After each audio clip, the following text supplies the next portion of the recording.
What do you need to become an author? So I'm going to go through a few myths and misconceptions, and also a few things that you do need. Firstly, a lot of people, and it's interesting, when you type this question into Google, what do you need to become an author? This is the first thing that comes up, is a degree in creative writing. False. You do not need to be have a college degree or a diploma in writing. You do not need to go and get your MFA. It might be of a benefit, and certainly if it's something you love to do, go for it. But it is not a requirement. Many, many, many authors who are published and successfully published never studied writing professionally and do not have letters behind their name or a degree in writing. Another thing that a lot of people believe we need is talent. How many of you think that talent is needed? Just put up your hands. Even though I can't see the chat box, I'll check in on it later. I can hear those pings going. Right. I'm going to say false. Because believe it or not, yes, talent helps, but you can learn the craft of writing. You don't have to be born with the talent. You don't have to have been one of those kids that started writing at the age of 5 and you've just written your whole life. There are many successful authors who came to it later in life, many who maybe didn't see themselves as authors before they had a burning idea that they wanted to write. What is actually more important is that you finish books, that you write and you finish. You can be the most talented writer in the world, but if you don't write a novel, guess what? You're never going to be a published professional author. So what you do need is a completed manuscript, and preferably several of them. So that is true. And lastly, you do need a professional mindset. And that is mostly what I'm going to be talking about today, is what is a professional author mindset and what kind of things do you need to be thinking about to get yourself into a professional author mindset. Okay, well, let's look at the difference between amateurs and professionals. Now, it was interesting that quite a few of you said what makes a professional is the money. I'm going to suggest that it's not just about the money. You actually need to act as a professional author before you even start earning any money at this gig. So it's one of those weird businesses. You know, for example, if you go to medical school or you go to law school, you're probably only going to call yourself a lawyer or a doctor once you're actually practicing and earning money for the job. However, being an author is a little bit backwards because you only earn money down the line once you've sold your manuscript, once you start earning royalties. And in fact, you need to consider yourself or think of yourself as a professional before that money starts to come in. To be a professional, you have to walk the talk and do the work. And I know this is probably a case sometimes of do what I say and not do what I do, because it is so hard, especially if you have got a day job, to separate out the time or to make the time to do the work. But effectively, what separates the amateur from the professional is the completed manuscript. And the only way to get there is to do the writing, to do the work. You can't just talk about writing. You can't just attend webinars. You can't just read books about writing. You actually need to sit down and write. Amateurs wait for the muse, while professionals write whether they feel like it or not. Now, within certain parameters, I do understand if you suffer from mental health issues or, for example, depression, it can be really, really hard to write when you're really not feeling it. But unless you've got a really chronic issue, I would suggest push through it. Write irrespective of whether you're in the mood for it or not. Write irrespective of whether you're feeling inspired, whether you even have a clue what you're going to write. Just sit down and write.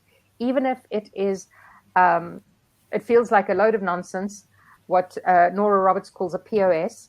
I'm sure I don't need to explain what that stands for. You just sit down and you write and you keep plodding forward, because that is what professionals do. As some writers say, plumbers don't say, oh, well, I only go and work as a plumber when the muse strikes or when I feel inspired. They have to go to work irrespective. The plumbers, the electricians, even the professors, the doctors, they all have to go to work irrespective of whether they feel inspired or not. So if you want to be a professional author, You need to go to work irrespective of whether you feel inspired or not. Professionals treat their writing as a business, not a hobby. I'm probably going to mention this again later, but I'd like to tell you a little story because it's November at the moment and it's NaNoWriMo month. A few years ago, I attended a local NaNoWriMo event, and I met all these interesting writers from around my city. And I was really interested at how many of them were quite proud that they wrote as a hobby.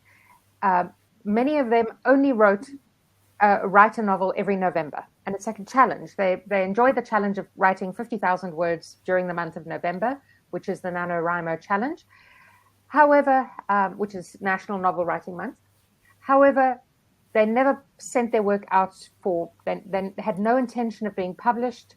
They didn't write the other 11 months of the year. It was a hobby. It was a nice, fun challenge to do once a year, and just to say, I did it.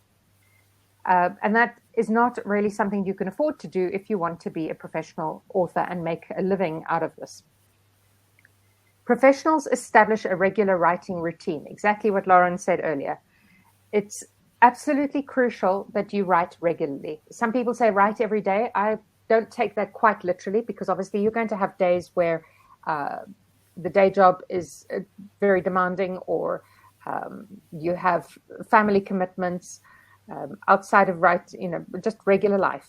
And also you will have days where you do deserve a break. You do deserve a holiday. You do deserve to have time off and to recharge and refill your artistic well. However, you do need to write regularly and preferably establish a routine. For example, writing at the same time of every day. Just get into the habit of writing, because that is how you establish a professional practice. I'm sure many of you will have heard this quote from Richard Bach: "A professional writer is an amateur who didn't quit." That is really the difference between a professional and an amateur. Professionals, that's why I say talent doesn't always come into it, because you can be just an average writer who finishes and who writes a great story, and you can hire an editor to help you, fix up the language. If you are dyslexic, that's not a bar to being a published author, because you can always hire an editor to correct your spelling and just fix up the language.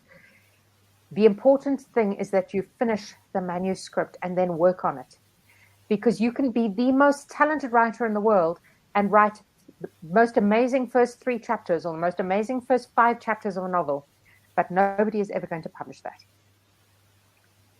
Okay, some more differences between amateurs and professionals. Amateurs give up when the going gets tough. Life intervenes. There's a sickness in the family. There is the day job just gets really busy. There's all these excuses. I just don't have the time. I'm tired. I'm always tired. There's actually a very interesting TED talk on procrastination, which actually says that we often feel tired when we have other mental issues going on, a fear of failure or a fear of success, or something else that is unresolved. And the tiredness is in itself a form of procrastination. So it is easy to procrastinate, to give up when the going gets tough. And I'm not just talking tough in terms of logistics, in terms of finding time in your life, but in terms of mentally. Professionals keep going. Professionals don't abandon manuscripts midway. They keep working at them. Even when they hit that saggy middle, which we have done a webinar on previously, even when they hit that saggy middle of the story that we all hit, and you feel like this is the most boring, most awful story that you've ever heard, professionals push through because they realize that it can be fixed later. Professionals don't let perfectionism halt them. So this is my instruction to you. Do not let perfectionism hold you back. As I said, only finished manuscripts get published, but not only finished manuscripts, but manuscripts that eventually you have to let go of.